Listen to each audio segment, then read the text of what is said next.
Welcome to your practice, guys. Today we are going to do a quick little sciatic nerve release. Most of us, including me, sometimes get some tightness in the sciatic nerve, and it's this big nerve. It goes all the way through, like through your butt, all the way down the back of your leg and ends underneath your foot. And normally we can feel it up here, maybe even into the lower back. And today I'm going to share with you exactly what I do to release it, and it works like a charm. So I don't consider my sciatic a problem because I know what to do with it. I know what to move and what to press. So you're going to need a ball. I have a peanut ball. It doesn't have to be a peanut ball. So if you have like a little hard ball, it can be like meant for exercise. It can be a baseball or lacrosse ball or something like that. And even a tennis ball, actually. A tennis ball will still do the job, but I highly recommend getting a peanut ball. This is a non-sponsored post, by the way, although they should sponsor me.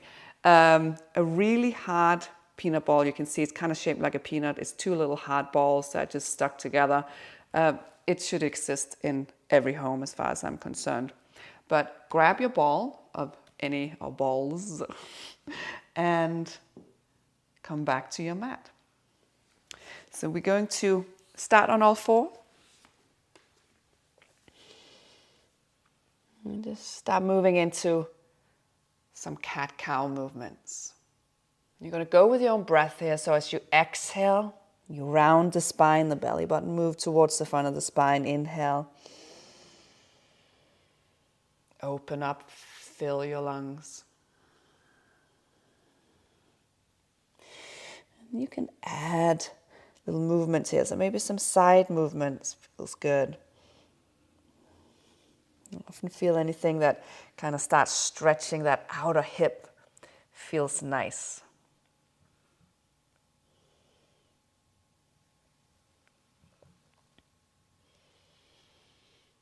And you're breathing through your nose.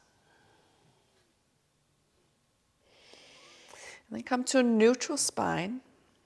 Lift your left leg out to the side like a dog peeing up against a fire hydrant. And then circle. And I want this circle to be slow and big. So what I often see, like when I instruct to do this, is like, no. Slow, big circle. So you really start getting into the hips.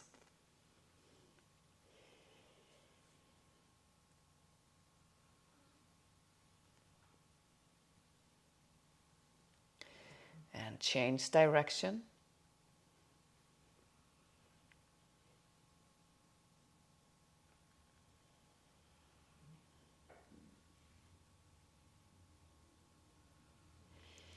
And set the leg down, come over to the other side. Same thing, big, slow circles.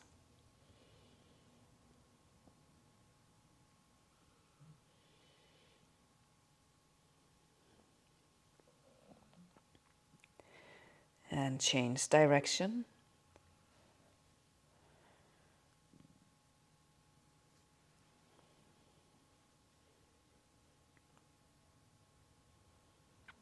And come to center.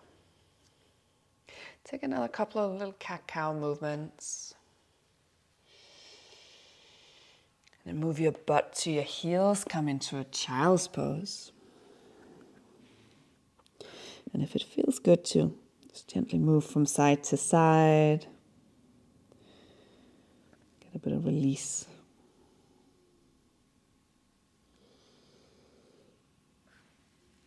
And then come back up onto all fours. Step your right foot forward. Both of your hands on the inside of that right foot. And you might want to wiggle that back knee back. Come into a lizard pose. And I want you to open up the knee to the side.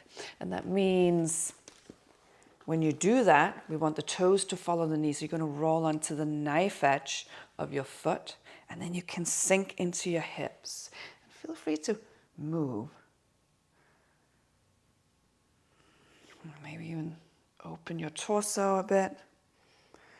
There's so much room for exploration here.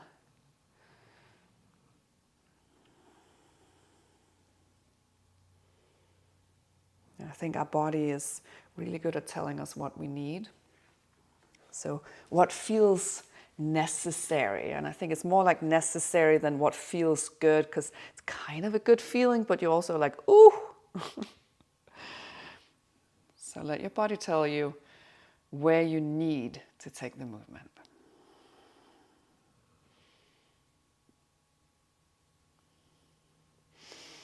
And then straighten that front leg.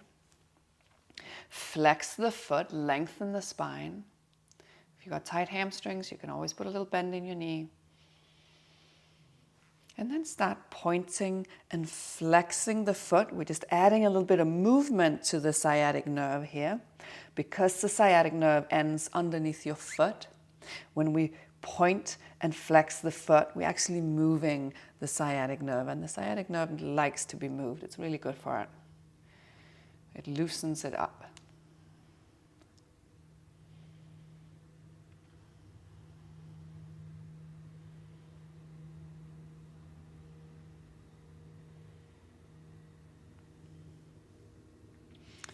And bend the knee again. You're going to step back onto all four. And other side. So step your left foot forward. You're going to come into that lizard pose. And again, going to roll onto the knife edge of that left foot. Open the knee to the side. And add some movement.